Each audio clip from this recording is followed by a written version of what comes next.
ঊনসত্তরের গণঅভ্যুত্থানে general Ayub খানের পতন ও তার এক দশকের শাসনের অবসান ঘটে। 25শে মার্চ পাকিস্তান সেনাবাহিনী প্রধান জেনারেল ইয়াহিয়া খান নতুন শাসক হিসেবে ক্ষমতা গ্রহণ করে। জেনারেল ইয়াহিয়া দেশে সামরিক আইন জারি করে 1962 সালে আইয়ুব প্রণীত সংবিধান এবং জাতীয় ও প্রাদেশিক আইন পরিষদ বাতিল ঘোষণা করে।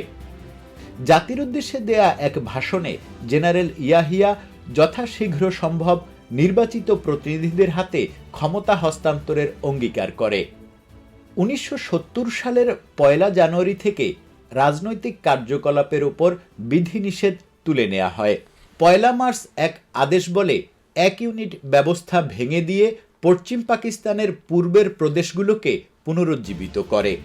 সাধারণ নির্বাচনকে সামনে রেখে জেনারেল ইয়াহিয়া 30 মার্চ কতিপয় শাসনতান্ত্রিক পদক্ষেপ সহ একটি আইন কাঠামো আদেশ LFO বা লিগ্যাল ফ্রেমওয়ার্ক অর্ডার জারি করে।